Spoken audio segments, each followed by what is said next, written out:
Les jeudis de l'économie, Radio Rythme Bleu. Il y a un an, souvenez-vous, nous évoquions les conséquences économiques du déclenchement de la guerre russe en Ukraine. Un an après, comment les choses ont-elles évolué, notamment sur les produits pétroliers ou encore les matières premières?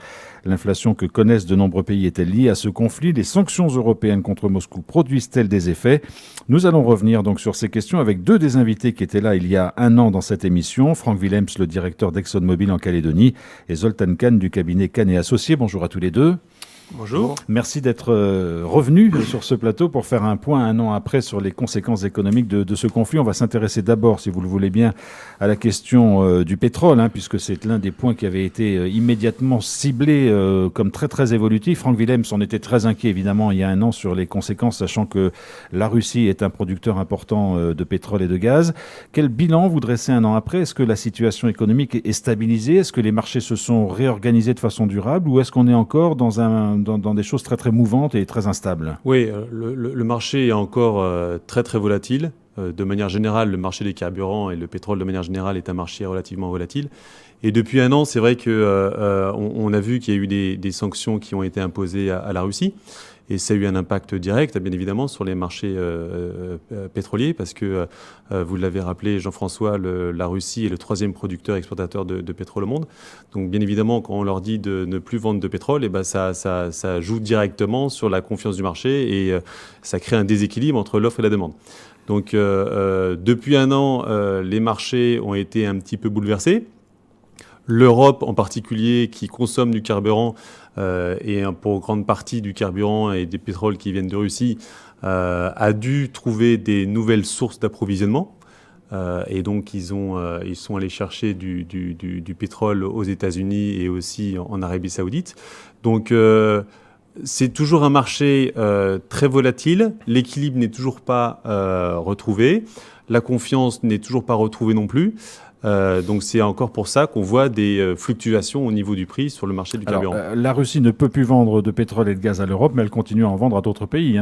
Il y a encore d'autres pays qui achètent à la Russie. Le marché russe n'est pas complètement fermé. Il n'est pas complètement fermé, mais la capacité de production de la Russie par rapport à ses débouchés ne matche pas aujourd'hui pour pouvoir retrouver un équilibre. En gros, ils surproduisent. C'est ça, c'est-à-dire qu'aujourd'hui, la Chine, elle est encore, c'est aussi un événement majeur, je pense, au niveau économie mondiale, c'est que la Chine n'est pas complètement sortie des restrictions associées au Covid. Le rebond et la relance économique chinoise n'est pas encore au niveau qu'on avait avant la crise Covid. Et donc, une débouchée éventuelle qui aurait pu être la Chine pour le carburant russe, ne se constate pas encore aujourd'hui. Donc c'est toujours encore difficile. On parle du carburant. Pour le gaz, c'est à peu près le gaz, oui, c'est à peu près dans la même lignée. Oui. Alors on va revenir dans un instant sur les impacts sur les prix, parce que forcément ça a fait aussi bouger les prix. Mais est-ce que ce constat dressé sur le pétrole et les énergies fossiles, Zoltan Kahn, vous le dressez aussi un peu de la même façon sur tout ce qui est agroalimentaire? On a rappelé il y a un an dans l'émission que la Russie était un gros producteur de céréales notamment, etc. Est-ce que vous dressez le même constat? Moi, il y a un an, je ne sais pas si vous vous souvenez, moi, j'étais pas hyper inquiet sur le pétrole et j'étais beaucoup plus inquiet sur l'agroalimentaire. Bon, un an après, quand on s'est vu, le pétrole était à 110 ou 114 $ le baril. Le maximum qui soit monté, c'est 120 et il est plutôt redescendu. Pourquoi? Parce qu'on avait dit qu'effectivement, le pétrole, c'est très liquide, même si c'est visqueux. Et c'est très liquide, c'est-à-dire que la Russie a évidemment trouvé matière à le faire sortir ailleurs et qu'on était dans un jeu à somme nulle. Bon, on pourrait y revenir si vous voulez. Moi, aujourd'hui, je suis beaucoup plus inquiet pour le pétrole et le gaz. Et paradoxalement, moins inquiet pour la partie agroalimentaire. Alors, pourquoi? Parce que ce qu'on disait l'année dernière, c'était que s'il n'y avait pas de déficit visible ou d'écart visible entre l'offre et la demande sur la partie pétrole, ce qui existe maintenant, on y reviendra. Par contre, le risque était très avéré d'un écart important entre offre et demande sur certaines spéculations agroalimentaire. C'est ce qui s'est passé, parce que là, on a vu des taux d'inflation totalement stupéfiants qui continuent encore aujourd'hui. Alors, pourquoi ça s'est détendu? Parce que ça s'est détendu, et pourquoi c'est possiblement en train de se détendre? Ça s'est détendu, pourquoi? Parce qu'évidemment, il y a eu l'accord sur la sortie des céréales ukrainiennes. Et qu'en fait, on sait que pratiquement 80% au bout de 2 ou 3 mois de guerre, hein, oui, c'est ça. assez vite. Hein. Et donc, évidemment, ça, c'est très important. La deuxième chose, c'est que oui, la Russie a des canaux de sortie de ses productions, et on sait vers où, maintenant, c'est clair, et qu'elle a des canaux de sortie très discountés, c'est-à-dire que la Russie vend pas cher. Et du coup, elle exerce, si vous voulez, une concurrence sur les prix au niveau mondial qui est assez importante. Alors, pourquoi je dis que je suis inquiet sur l'un et moins sur l'autre ? Alors, sur la partie agroalimentaire, on voit bien que les équilibres entre offre et demande, d'une certaine façon, peuvent se trouver. Donc je suis moins inquiet, mais on y reviendra. Par contre, il y a un point qui aujourd'hui continue de peser sur la production agroalimentaire, c'est évidemment possiblement le prix de l'énergie. Et donc les choses se retrouvent du point de vue du décalage entre l'offre et la demande. Je suis moins inquiet parce qu'on arrive à avoir accès, y compris aux céréales ukrainiennes, même s'il y en a moins qu'il y en avait avant sur le marché. C'est de l'ordre quand même de 40% de moins. Mais par contre, c'est les prix de l'énergie qui sont problématiques et sur ça, on peut revenir parce qu'on revient... Alors, voilà. Ouais, justement, les prix de l'énergie, Frank Willems, Zoltán Kern le disait, finalement, le prix du baril n'a pas flambé. Il a certes augmenté, mais il n'a pas atteint des sommets que personne n'aurait pu suivre. Donc, il y a une régulation qui s'est faite à ce niveau-là. Hein. Il y a une régulation et ce qu'on a constaté dans le milieu pétrolier l'année dernière, c'est qu'il y a eu une action très importante qui a été... porté par les États-Unis, qui a été de libérer des stocks de réserve qu'ils avaient à disposition aux États-Unis parce que les États-Unis se sont rendus compte que les prix n'arrêtaient pas de monter et le président a décidé de relâcher un petit peu du crude, comme on l'appelle, sur le marché pour pouvoir faire baisser les prix. Donc on a vu un pic effectivement du MOPS, donc qui est la référence marché sur les carburants milieu d'année 2022. Et comme Zoltán l'expliquait, après il y a eu cette baisse de prix qui s'est constatée entre août et décembre. Ça, c'est véritablement sur le coût de la matière première. L'autre chose qui est assez intéressante, c'est de voir l'évolution du fret. C'est-à-dire que le fret, qui, en plus de ça, pour la Calédonie, est un composant très, très important. Et qui était déjà désorganisé avec la crise Covid, comme on l'a souvent rappelé. Et notamment avec le besoin européen de ressources en hydrocarbures, qui ne pouvait plus s'approvisionner sur le continent, a dû faire appel à des bateaux qui étaient dans la zone Asie-Pacifique, qui se sont démobilisés vers la zone Europe. Et du coup, ça a créé également des tensions sur le marché des tankers, des pétroliers. Ce qui fait qu'aujourd'hui, le coût du fret, là j'ai pris quelques chiffres, la répercussion sur la structure des prix du carburant en Calédonie, elle est pratiquement de plus de 150%. Donc le fret, véritablement, sur le marché des hydrocarbures, est une composante très, très importante. Donc si les prix augmentent, si on vous entend bien, c'est pas forcément, c'est pas lié uniquement à l'augmentation du prix du baril qui a été relativement limitée, mais au fret international qui a été complètement bouleversé. Exactement. Le fret joue aujourd'hui un rôle très, très important. Et c'est l'année dernière, si vous vous souvenez, c'est ce qu'on disait. C'est-à-dire que comme la Russie n'a plus ses canaux habituels terrestres, ils sont obligés de mobiliser de la flotte pour exporter leur pétrole. Et c'est le cas aussi de l'Europe, qui ne peut plus s'approvisionner par des voies terrestres, et donc s'approvisionne par les voies maritimes. Et ça, on l'avait tout à fait dit l'année dernière. Moi, pourquoi je suis plus inquiet maintenant ? Parce que d'abord, notamment pour l'agroalimentaire. Non, oui, l'agroalimentaire par voie de conséquence. Moi, je suis plus inquiet sur la question énergétique pour une raison simple, c'est que les effondrements économiques tant attendus ne sont pas arrivés. C'est une réalité. On sait quand même, là, globalement, tous plantés, c'est-à-dire qu'on pensait que les opinions publiques allaient céder, on pensait que l'Europe allait exploser, on pensait tout ça, puis rien n'est arrivé. Et donc, ce qui fait qu'il y a une certaine... la consommation continue de croître en matière d'énergie, singulièrement d'énergie fossile.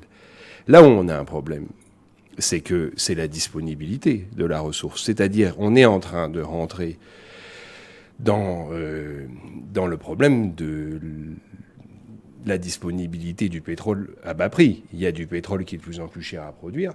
Et il y a quand même beaucoup aujourd'hui d'analyses qui disent qu'on est dans la phase décroissante, on est rentré dans la phase décroissante de la production de pétrole.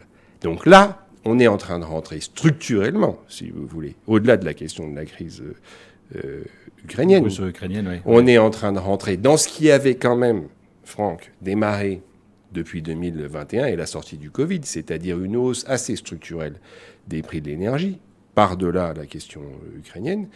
Et évidemment, ça pose des questions de manière beaucoup plus durable. Sur le gaz, évidemment, parce qu'il il y a d'autres crises logistiques, on pourrait y revenir. Donc, moi, ce que je crains pour synthétiser, c'est qu'effectivement, passé l'effet Ukraine, on est structurellement sur un problème d'écart entre l'offre et la demande sur le pétrole, qui va renchérir le pétrole.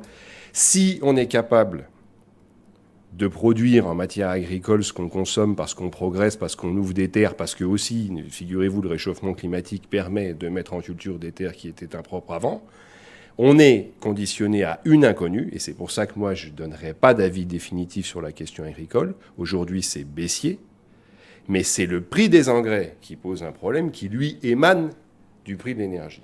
Et le risque qu'on peut avoir dans l'état de l'agriculture actuelle, c'est que le prix de l'énergie, qui lui me paraît plutôt haussier, impacte négativement le prix des fertilisants et conduise de facto soit à une hausse des coûts de production, soit à une baisse de la production parce que les agriculteurs choisiraient de moins fertiliser. En attendant, juste pour revenir sur la question des prix, et on a vu en Calédonie aussi que le prix de la farine avait augmenté, il y a eu des alertes, etc. C'est lié là aussi au problème, à la hausse des coûts de production et d'exploitation, ou c'est aussi lié au fret comme pour le pétrole ? Faut bien considérer une chose, si vous voulez, en matière agricole, surtout sur les céréales. Les céréales, c'est une récolte par an. D'accord ? C'est très important parce que beaucoup de nos concitoyens et de nos auditeurs oublient ça. C'est-à-dire que c'est une récolte par an dans l'hémisphère sud et une dans l'hémisphère nord. Là, on a eu un effet retard sur l'inflation parce que les stocks avaient encore été achetés au prix de 2021. Pourquoi ça monte beaucoup en ce moment alors que les prix baissent ? Mais ça monte beaucoup parce qu'on est en train de consommer les stocks qui ont été achetés par les opérateurs au prix hallucinant de la récolte 2022 hémisphère nord. Vous me suivez ? Bon. Donc évidemment, on est aujourd'hui très cher parce que effectivement, les prix d'achat aux exploitants agricoles ont été extrêmement élevés. Et tant qu'on n'aura pas consommé, si vous voulez, ce stock-là, les prix resteront élevés. À ça, évidemment, il faut ajouter le fret. Donc, ce qui est compliqué pour les agriculteurs de l'hémisphère nord, c'est que l'année dernière, c'était très positif, sauf pour ceux qui ont eu des incidents climatiques, c'est qu'ils ont vendu leur récolte à prix très cher en ayant acheté les engrais au prix de 2021. Et là, ça va être l'inverse. Là, ça peut être l'inverse. Ouais, voilà, c'est ça qui est effectivement un peu dangereux. Donc là, c'est pas sur le consommateur que ça va faire mal, mais c'est sur l'agriculteur que ça risque de faire très mal, le ciseau dans l'autre sens. Franck Willems, je ne sais pas s'il existe des chiffres de consommation mondiale de pétrole et de gaz, mais on avait beaucoup dit aussi au début de ce conflit que ça allait probablement accélérer les nouveaux modes de consommation énergétique, que les énergies renouvelables allaient pouvoir combler une partie de la consommation. Est-ce que c'est vrai aujourd'hui ? Est-ce que des choses se sont mises en route ou est-ce que finalement la consommation globale de pétrole et de gaz est restée à peu près égale ? Elle est restée à peu près égale. Et c'est vrai que la transition énergétique, elle est vraie, elle est réfléchie dans beaucoup de pays. Après, la production et la consommation d'énergie fossile est essentiellement aujourd'hui drivée par les grands pays qui sont la Chine et l'Inde, qui ont besoin d'une croissance importante. Et aujourd'hui, tout point de PIB est directement associé aux énergies fossiles. Donc on n'est pas encore dans un point où la transition énergétique permet de combler le déficit qu'on pourrait avoir entre l'offre et la demande. Zoltan Kan, on a évoqué évidemment les inquiétudes qui pèsent sur tout ce qui est agroalimentaire. On a vu au début du conflit, on a eu des craintes et certaines se sont avérées de pénurie dans certains pays, notamment en Afrique. Est-ce qu'aujourd'hui, cette question-là est réglée, semble-t-il ? Est-ce que là aussi, les marchés, au-delà des prix, ont pris des nouvelles formes qui fait que le risque de pénurie, au-delà des incidents climatiques qui peuvent arriver, vous l'avez rappelé, au-delà des récoltes qui ont lieu une fois par an, se sont stabilisés ? C'est la question. Ça va sur la partie quantitative. Oui, le problème, c'est la question du prix. Et on voit bien d'ailleurs que même la France est en train de réfléchir à faire des chèques alimentaires. On sera sorti, si vous voulez, des risques, y compris des risques sociaux et politiques, lorsque l'on aura avalé les stocks achetés très cher. Pour l'instant, vous voyez bien que l'inflation sur l'alimentaire est le principal problème. C'est devenu le principal problème. On parle moins de l'énergie, relativement moins de l'énergie. On parle de l'inflation sur l'agroalimentaire. Tant que nous n'aurons pas éclusé les stocks achetés au prix très fort de 2022... Il faut combien de temps pour les résorber, ces stocks ? Ça dépend des pays, mais ça va être l'effet retard, c'est entre 6 et 8 mois. Puis c'est surtout que quand on aura... Là, la récolte des hémisphères, en ce moment, on achète à l'hémisphère sud sa récolte 2022-23. Donc c'est quand celle-là va arriver sur le marché. Nos importateurs connaissent bien le principe du prix de revient moyen pondéré, c'est-à-dire qu'au fur et à mesure que vous rentrez du stock prix nouveau, effectivement, vous rechangez. Moi, je pense que si l'énergie se maintient à un prix raisonnable, je ne suis pas super inquiet à échéance de 6-8 mois. Voilà. Mais ça dépendra aussi des choses, vous le voyez bien, qui sont les incidents climatiques qui se multiplient et qui peuvent considérablement modifier la donne sur la partie agricole. Vous partagez cet avis, Franck? Oui, tout à fait. Après sur l'évolution des prix de l'énergie, c'est vrai que nous, on regarde avec grande attention l'activité de la Chine. Ça reste un régulateur mondial quand même. C'est le plus gros consommateur aujourd'hui. Donc la relance économique n'est pas encore constatée en Chine. Quand ça va repartir, comme le disait Zoltan précédemment, aujourd'hui la production elle a baissé. Est-ce qu'on va être capable de répondre à la demande de la Chine quand elle va ressortir complètement de ses restrictions d'après Covid? Et c'est là où est l'enjeu, parce que j'ai vu encore une communication de l'OPEP qui disait que fin d'année dernière, octobre-novembre, ils avaient encore coupé les productions de 200 à 300 000 barils jour, ce qui n'est pas négligeable. Donc encore une fois, la ressource, elle est disponible. Elle coûte certainement, effectivement, un petit peu plus cher à aller chercher. Mais aujourd'hui, les investissements sont faits pour que cette extraction soit accessible. Mais maintenant, il faut la produire et puis il faut la mettre sur le marché. Parce que quand la Chine va revenir sur l'échiquier économique mondial, ça va être important de répondre à cette demande. Donc, ce que vous notez aujourd'hui très clairement, c'est que finalement, le marché chinois est beaucoup plus important dans les questions qui arrivent que la durée du conflit en Ukraine, finalement. Oui, parce que je pense que au niveau mondial, les sources d'approvisionnement énergétique peuvent venir des États-Unis, des pays du Moyen-Orient et d'autres pays finalement. Donc même si malgré tout c'est le troisième producteur mondial, il y a quand même beaucoup de producteurs dans le monde. Ça a un impact direct effectivement sur les cours du pétrole mondiaux, mais le plus gros, je dirais, facteur, c'est la demande. Et s'il y a une très forte demande qui viendrait de la Chine, forcément, si l'offre n'est pas là, ça peut créer des tensions sur les prix. En matière agroalimentaire, Zoltan Kahn, pareil, la Chine reste un régulateur mondial très très important. Oui, mais en matière agroalimentaire, si vous voulez, d'abord, on ne se met pas tout à coup à manger. Il y a une tendance de fond, vous le savez, qui est que l'augmentation de la consommation de viande génère une augmentation de la consommation végétale pour nourrir les animaux. Donc ça, on sait qu'on est sur des trends comme celui-là. Mais si vous voulez, il y a pas il y a moins de la volatilité pour le coup sur les marchés agricoles. Elle est moins caractérisée par la demande que par l'offre liée aux conditions climatiques. Voilà. Donc aujourd'hui, sur le ratio offre-demande, c'est-à-dire que le fait qu'on soit capable de produire pour nourrir la planète, on en parle depuis très longtemps. Quand même, globalement, on finit toujours par y arriver. Par contre, effectivement, la question, c'est les ajustements conjoncturels, parce que qui sont liés au phénomène climatique, sont possibles. Et je le redis, l'impact de l'énergie et pas neutre sur la question des prix agroalimentaires pour la question des fertilisants. Et c'est ça qu'il faudra surveiller. Donc moi, pas très inquiet sur le quantitatif, plus circonspect, pas très inquiet sur la question des prix s'il n'y a pas de pète climatique et si on arrive à maintenir l'énergie. Par contre, évidemment, si l'énergie augmente à la faveur de ce dont a parlé Franck, et ce qui est tout à fait possible, on aura des impacts sur le prix des fertilisants. Je résumerai un peu comme ça. Quelles conclusions faut-il en tirer ? C'est ce qui est important à l'heure qu'il est, en tout cas pour... C'est bien, vous faites tout. Le timing de l'émission, c'est parfait, allez-y. Qu'est-ce qu'il faut en tirer comme conclusion ?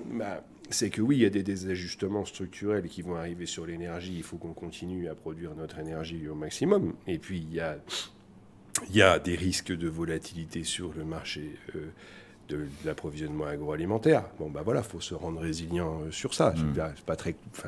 les réponses sont à peu près toujours les mêmes. Alors évidemment, personne ne sait quand cette guerre en Ukraine va se terminer, mais pour donner le mot de la fin, Frank Willems, imaginons que ce conflit finisse par se tasser, se pose, qu'il y ait un accord de paix, on ne sait pas quelle forme ça pourra prendre, que la Russie revienne finalement dans le jeu mondial et reprenne ses exportations un peu partout. Est-ce que l'Europe continuera éventuellement d'acheter aux Russes? Est-ce que ça va se prolonger? Est-ce que ça va redimensionner le marché si la Russie vient dans le jeu? C'est une question très difficile à répondre. Oui, il y a un petit peu de prospective. Mais Oui, c'est très très compliqué. Ce qu'il faut retenir, je pense, c'est que pour que les prix soient raisonnables, il faut que les marchés soient équilibrés et que les analystes ont confiance dans le marché. Donc, cette guerre en Ukraine, ça n'aide pas à amener de la confiance.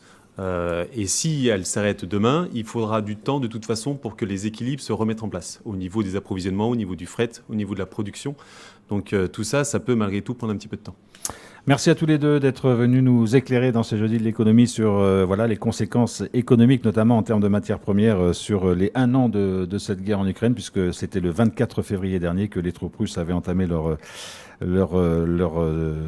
la guerre en Ukraine. Peut-être qu'on se retrouvera dans 1 an pour évoquer aussi la manière dont les choses ont évolué. On espère que la guerre en Ukraine sera finie d'ici là et on verra comment les marchés réagissent. Merci en tout cas à tous les deux. Merci beaucoup.